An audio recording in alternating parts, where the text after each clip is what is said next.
नमस्कार दोस्तों, मेरा नाम है विमल सिंह। बालाजी स्टडी अड्डा में आप सभी का स्वागत। तारीख आज आपकी है 22 अगस्त 2024 की और एक एक करके सभी अपडेट की बात आज की इस वीडियो में करेंगे। सबसे पहली अपडेट जो निकल करके आ रही है, ये कल की अपडेट के जस्ट अपोजिट अपडेट है, क्योंकि कल जो अपडेट निकल कर आई थी उसमें बात हो रही थी कि तीसरे चरण की नियुक्ति में किसी प्रकार के जो नए पद हैं उनको शामिल नहीं किया जाएगा।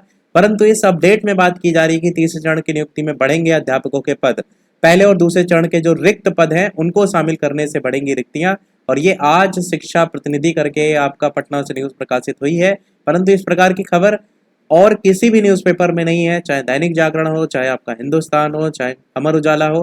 केवल और केवल यही एक अकेला न्यूज़पेपर है। तो इसमें बताया गया है कि राज्य के सरकारी स्कूलों में अध्यापक और प्रधानाध्यापक की नियुक्ति जल्द होगी। पहले और दूसरे चरण के अध्यापकों की नियुक्ति में रिक्त रह गए जो पद हैं वो भी तीसरे चरण के अध्यापक नियुक्ति में शामिल किए जाएंगे।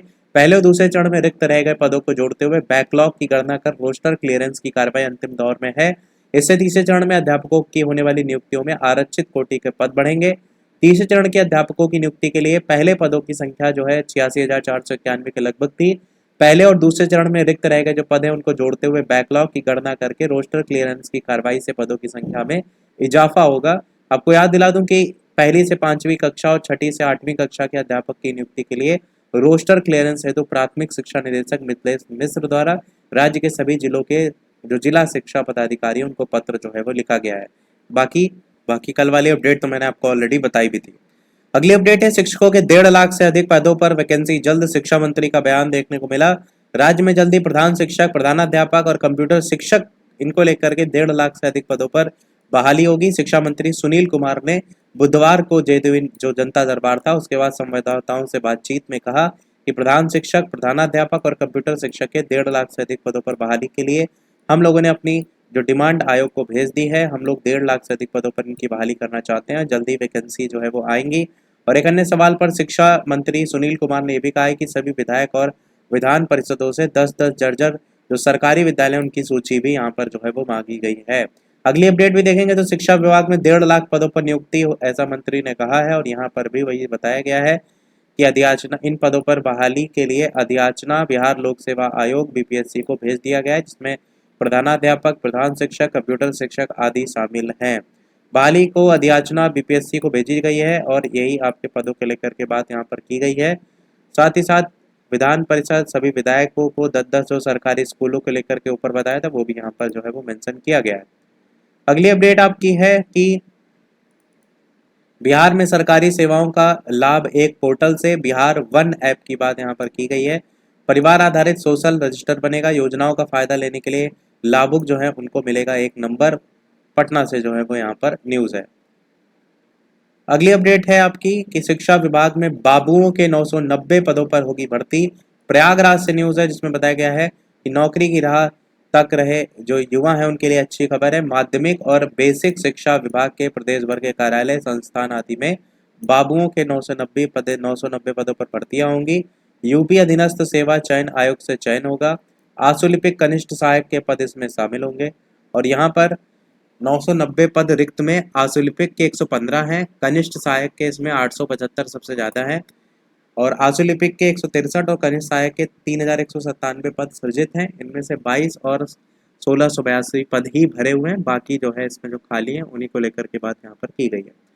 अगला यूपी में सिपाही बनने के लिए उमड़ा देश। 26 राज्यों से 6.3 लाख आवेदन देखने को मिले हैं, जिसमें सबसे ज्यादा आवेदन जो है वो बिहार राज्य से हैं, जिसके बाद मध्य प्रदेश, फिर राजस्थान, फिर हरियाणा, फिर दिल्ली, फिर झारखंड, फिर उत्तराखंड, फिर पश्चिम बंगाल, फिर पंजाब, फिर महाराष्ट्र। इस क्रम में यहाँ पर आवेदन देखने को मिले हैं।